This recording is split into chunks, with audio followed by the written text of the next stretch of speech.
Hello everyone, स्वागत है आपका आपके हमारे यूट्यूब चैनल पर। मैं साहिल। आज हम लोग पढ़ने वाले हैं गुणनखंड एक्सरसाइज आई। दोस्तों आपको बता दूं ये लास्ट चैप्टर है और यहाँ से गुणनखंड खत्म होता है। तो चलो हम देखते हैं आई में एक्सरसाइज आई में क्या है।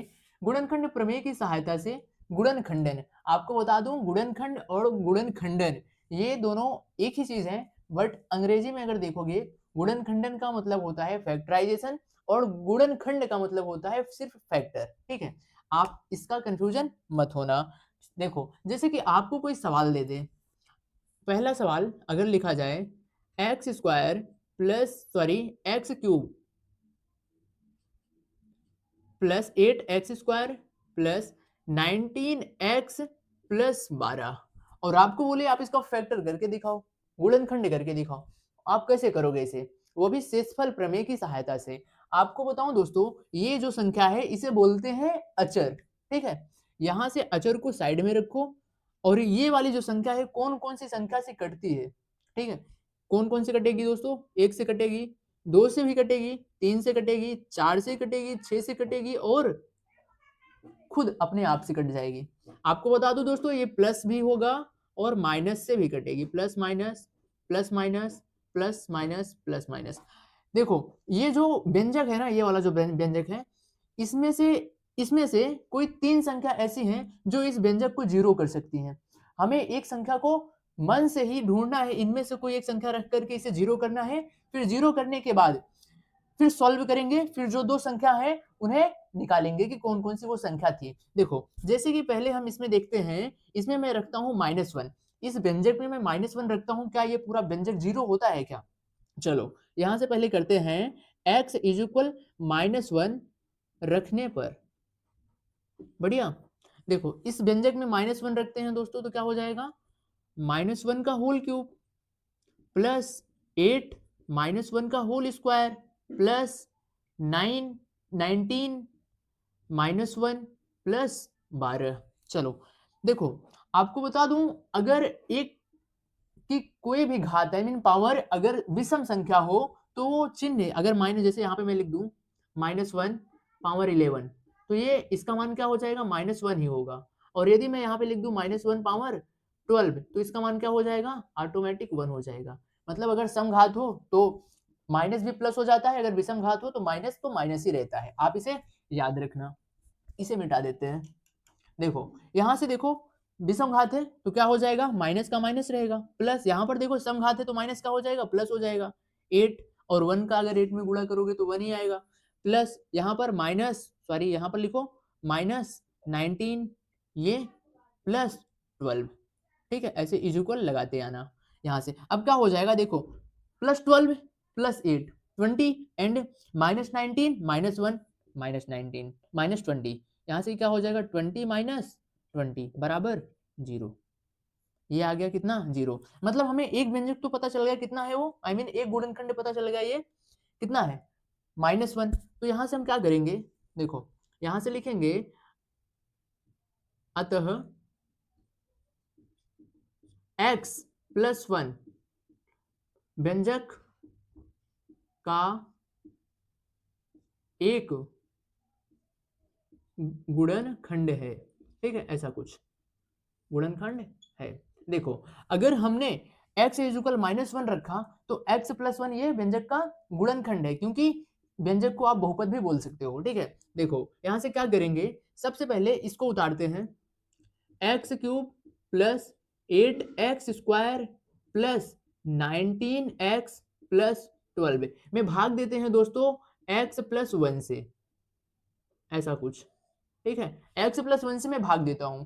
अगर मैं इसका भाग देता हूं तो सबसे पहले क्या हो जाएगा, यहां पर क्या लिखूं, x² लिखूं। मैं आपको बता दूं इसमें क्या होता है कि ये पहला वाला जो पद होता है ना, इसे काटना होता है। इसे काटने के लिए मैं यहाँ पर यदि x² लिखूं, x² का यदि मैं इसमें गुणा करूं तो कितना हो जाएगा, x³ फिर x² का 1 में गुणा करूंगा तो प्लस x²। ठीक है, अब देखो अगर यहाँ पर प्लस है तो ये माइनस हो जाएगा, अगर यहाँ पे प्लस है तो माइनस हो जाएगा, क्योंकि पहले पद को काटना होता है। तो देखो यहाँ से माइनस एंड प्लस ये क्या हो जाएगा, कैंसिल। यहाँ पर देखो +8x² -x² क्या हो जाएगा, बचेगा कितना, प्लस में 7x²। अब ये वाली संख्या जो है यहाँ पर उतर जाएगी चिन्ह के साथ, +19, यहाँ पर लिखो +19 एक्स। बढ़िया, ऐसा कुछ। अब यहाँ से क्या करते हैं, यहाँ पर ऐसी कौन सी संख्या लिख दें कि जब इसमें जब गुणा करें तो इतना आना चाहिए, 7x²। क्या लिख दें, +7 लिख दो भैया, सॉरी यहाँ से मैं लिख दूं +7x, ठीक है। अगर इसका इसमें गुणा करते हैं तो 7x² आएगा। चलो करते हैं, 7x², फिर इसका इसमें गुणा करो +7x। चलो अगर चिन्ह रहेगा प्लस में तो उसे माइनस करना है, और माइनस में रहेगा तो प्लस कर दे। यहाँ पर कुछ नहीं है तो वहां पर क्या रखेंगे, प्लस, प्लस का माइनस एंड प्लस का माइनस, ये से ये कैंसिल, बचा कितना, यहाँ से देखो 19x में -7x घट जाएगा तो कितना बचेगा, बचेगा दोस्तों 12x, और ये वाली संख्या को +12 उतार ही लेते हैं। बढ़िया, ऐसा कुछ। अब क्या करते हैं, यहाँ पर ऐसी कौन सी संख्या लिख दें कि जब यहाँ पर इसमें जब गुणा करें तो इतना आना चाहिए, +12 कर दो। बढ़िया, +12 करते हैं तो इसका जब इसमें गुणा करेंगे तो इतना आएगा, देखो ये हो जाएगा 12x, फिर इसका इसमें जब गुणा करेंगे तो 12। देखो प्लस का माइनस एंड प्लस का माइनस, ये कैंसिल हो जाएगा इससे, ये कैंसिल हो जाएगा इससे, बचेगा कितना, 0। अब यहाँ से हमें क्या करना होगा दोस्तों, जगह तो कम पड़ रहा है, चलो फिर भी मैनेज करो।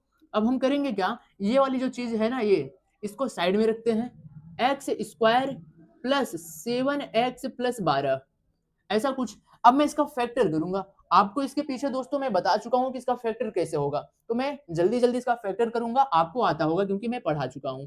x² + 4 sorry +4 + 3 x + 12, x² + 4x + 3x + 12, इसमें से कॉमन लेते हैं x, तो बचा कितना, x + 4 एंड +3 कॉमन लेते हैं तो x + 4, ठीक है, इसमें से कॉमन लिया 3, यहाँ से बचा कितना, x + 4 एंड इधर x + 3, ये दो फैक्टर, ठीक है, ये दो मिल गए हमें। और एक कौन सा था, ये वाला x + 1, तो क्या क्या हो गया इसका फैक्टर, आप सिंपल यहाँ पर लिख लो, अतः व्यंजक का गुणनखंड क्या क्या है, दिख तो रहा होगा ना इतना, गुणनखंड कौन कौन से हैं, x + 1, x + 4, x + 3 होंगे। बढ़िया, ये हो गया व्यंजक का गुणनखंड, सिंपल ऐसे ही करना होता है। चलो दूसरा सवाल देखते हैं कि दूसरा सवाल कैसा है। देखो इसे मिटा लेते हैं, फिर दूसरे सवाल को देखते हैं। अगर आपको ये वाला नहीं समझ में आया ना तो फिर से दूसरा करते हैं, दूसरा तो जरूर समझ में ही आ जाएगा, ठीक है। चलो इसे मिटा लिए। देखो जैसा कि दूसरा सवाल आपको कहा जाए कि x³ ठीक है +4x² + x - 6, इसका आप फैक्टर गुणनखंड करके दिखाओ। तो सिंपल करना क्या है, इसमें ऐसी कोई संख्या, एक संख्या, सबसे पहले आप 6 को लिखो। यहाँ पर 6 कौन कौन सी संख्या से कट रही है, 1 से कटेगी, 2 से, 3 से, एंड खुद अपने आप से कट जाएगा, वो भी यहाँ पर क्या, plus minus plus minus plus minus plus minus.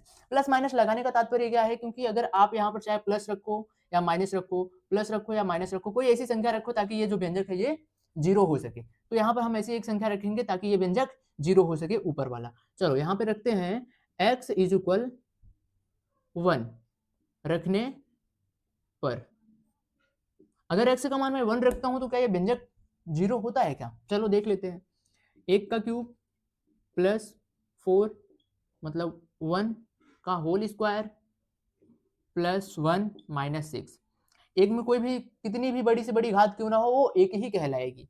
1 + 4 + 1 - 6, 6 - 6 = 0, कितना आया दोस्तों, 0, मतलब x का मान यदि मैं 1 रख दूं तो यहाँ पर 0 हो जाएगा। यहाँ पे हम क्या लिखेंगे, अतः, नहीं तो आप ऐसे लिखो x - 1 बहुपद, बहुपद लिखो या फिर व्यंजक लिखो, कुछ भी लिख सकते हो, बहुपद का एक गुणनखंड है, क्या, x - 1।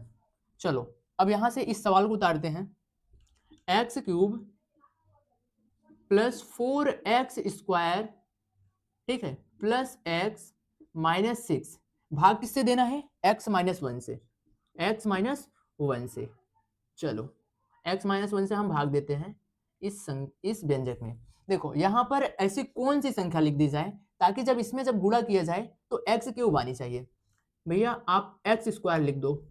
चलो एक्स स्क्वायर लिखा तो यहाँ पे एक्स क्यूब हो गया, इसका जब इसमें गुणा किया तो यहाँ पर कितना हो जाएगा एक्स क्यूब, फिर इसमें गुणा किया तो माइनस एक्स स्क्वायर, यहाँ से देखो प्लस तो माइनस एंड माइनस तो प्लस, चिन्ह बदल जाएगा। अब देखो ये से ये कैंसिल हो रहा है, यहाँ पर अगर 4x स्क्वायर में प्लस एक्स स्क्वायर करोगे तो कितना हो जाएगा 5x स्क्वायर। अब इसे हम उतार लेते हैं, कौन सी संख्या को, इस वाली संख्या को, ठीक है, प्लस एक्स। अब यहाँ पर ऐसी कौन सी संख्या मैं लिख दूं कि जब मैं इसका इसमें गुणा करूं तो 5x स्क्वायर आना चाहिए। भाई भैया आप यहाँ पर लिख दो 5x, ठीक है, चलो लिख दिया। अब यहाँ से इसका इसमें गुणा करो तो 5x स्क्वायर, फिर इसका इसमें गुणा करो माइनस 5x, बढ़िया। चलो अब यहाँ से फिर से चिन्ह का परिवर्तन करो, प्लस है तो माइनस, माइनस है तो प्लस, ये से ये कैंसिल, ठीक है। अब यहाँ पर देखो x प्लस 5x कितना हो जाएगा 6x, और बचा कितना सिर्फ ये, तो इसे उतार लेते हैं यहाँ पर माइनस 6। अब यहाँ से क्या हो जाएगा, ऐसी कौन सी संख्या यहाँ पे लिखा जाए कि जब यहाँ इसमें जब गुणा करें तो इतना आना चाहिए। भैया आप यहाँ पर प्लस 6 कर दो, कर दिया मैं। चलो इसका इसमें गुणा कर दो 6x माइनस 6 माइनस प्लस, ये से ये कैंसिल, ये से ये कैंसिल, बचा कितना 0, ठीक है। अब क्या करते हैं, ये बन गया ये, ठीक है, व्यंजक बना। अब इस व्यंजक का क्या करेंगे हम गुणनखंड, क्योंकि हम इसका सीख चुके हैं। चलो यहाँ पर इसको उतारते हैं, x square plus 5x plus 6। आप इसका जब व्यंजक का गुणनखंड करोगे ना तो आपको दो गुणनखंड मिल जाएंगे, ठीक है, वो दो गुणनखंड एंड प्लस एक ये, दोनों दो ये और एक ये, तीन हो जाएंगे, और तीन ही गुणनखंड होते हैं इस फैक्टर के, ठीक है, इस व्यंजक के। देखो इसका जब करेंगे हम x square plus 3x plus 2x plus 6, ऐसा कुछ बनेगा। यहाँ से जो कॉमन होगा x कॉमन होगा, x plus 3 and plus 2 x plus 3, x plus 3 one bracket में, दूसरे ब्रैकेट में x प्लस 2। हम क्या कहेंगे, ये 2 है दोस्तों, हम क्या कहेंगे, अतः यहाँ पर लिखो, अतः x cube plus 4x square plus x minus 6 का गुणनखंड या फिर व्यंजक, गुणनखंड कितना होगा, x minus 1 x plus 3 x plus 2 होगा। दिख तो रहा होगा इतना, ये है इसका गुणनखंड। तो दोस्तों इसे मिटाते हैं, उसके बाद करते हैं सवाल 3 को। ये सवाल जो है आपको थोड़ा सा डिफिकल्ट हो सकता है, बट अगर आप अच्छे से समझ लोगे ना सवाल नंबर 3 को तो समझ में तो आ ही जाएगा। ऐसा नहीं है कि कोई चीज आपको ना समझ में आए, ठीक है। चलो इसे पहले मिटाते हैं। देखो जैसा कि सवाल नंबर 3 करते हैं, यहां से सवाल नंबर 3 में अगर आपको दे दे x cube minus 7x plus 6, भैया उसमें तो 4 पद होते थे, इसमें तो सिर्फ 3 ही है, कैसे करेंगे। चलो मैं बताता हूँ। सबसे पहले आप 6 को यहाँ पर लिखो, कौन कौन सी संख्या से कटेगा, 1 से, 2 से, 3 से और खुद अपने आप से, प्लस माइनस साथ में, ठीक है। ऐसी कौन सी संख्या यहाँ पर रख दें, एक संख्या को आप चूज करो कि यहाँ पर रखें कि ये जो व्यंजक है ये 0 हो जाए। चलो रखते हैं x इज इक्वल 1, रखने पर x इज इक्वल 1 रखने पर, चलो 1 माइनस 7 इंटू 1 प्लस 6, इसका इसमें जोड़ोगे तो ये क्या हो जाएगा 7 माइनस 7 इज इक्वल 0, ठीक है। ये व्यंजक x इज इक्वल 1 रखने पर 0 हो गया। अब हम क्या करेंगे, यहां पर क्या लिखेंगे, x माइनस 1 व्यंजक का एक गुणनखंड है, क्या एक गुणनखंड है। यहां से क्या हो जाएगा, अगर x माइनस 1 व्यंजक का एक गुणनखंड है तो यहां से आप लिखो, इस व्यंजक को उतारो, इस सवाल को, x cube minus 7x plus 6 में भाग दो x माइनस 1 से, x माइनस 1 से। चलो अब देखो यहाँ पर x क्यूब है, यहाँ पर अगर मैं x स्क्वायर लिख दूं तो इसका इसमें गुणा करोगे तो x क्यूब हो जाएगा, फिर इसका इसमें गुणा करोगे तो माइनस x स्क्वायर हो जाएगा, बढ़िया। अब देखो यहाँ पर चिन्ह को परिवर्तन करेंगे तो प्लस का माइनस, माइनस का प्लस, ये कैंसिल हो जाएगा। यहाँ पर देखो एक्स स्क्वायर है बट ऊपर एक्स स्क्वायर नहीं है, तो हम एक्स स्क्वायर को ही चिन्ह के साथ उतारेंगे। चिन्ह क्या है, प्लस में, तो प्लस एक्स मतलब प्लस तो लिखा नहीं जाता है, सिर्फ एक्स स्क्वायर लिख देते हैं। यहाँ से उतरेगा क्या, -7x, ये वाला, ठीक है। अब अगर -7x मैंने उतार लिया तो यहाँ पर ऐसी कौन सी संख्या लिखूं कि जब इसमें गुणा करा जाए तो ये वाला टर्म कट जाना चाहिए।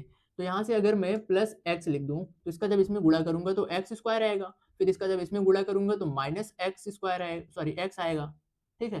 देखो यहाँ से फिर से चिन्ह का परिवर्तन होगा, प्लस का माइनस एंड माइनस का प्लस, ये से ये कैंसिल हो जाएगा। अब देखो यहाँ से -7x एंड +7x, ये वाले चिन्ह को, ऊपर वाले चिन्ह को नहीं लेना है, परिवर्तन होने के बाद जो चिन्ह आया है उस चिन्ह को आप लोगे। यहाँ से -7x प्लस x, तो क्या हो जाएगा -6x, इधर ये उतर जाएगा +6। अब यहाँ से कौन सी संख्या लिख दें कि इसमें जब गुणा किया जाए तो -6x आए। भैया आप यहाँ पर -6 लिख दो, इसका इसमें जब गुणा करोगे तो -6x आएगा, इसका जब इसमें गुणा करोगे तो +6 आएगा।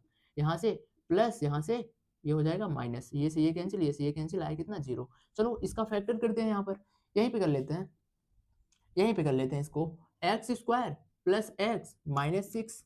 आप सीख चुके हो इसलिए मैं डायरेक्टली करता हूँ। चलो x square plus 3x minus 2x, यहाँ से -6, यहाँ से कॉमन क्या लेते हैं, x कॉमन लिया तो बचा कितना x प्लस 3, और यहाँ से -2 कॉमन लिया तो बचा कितना x प्लस 3।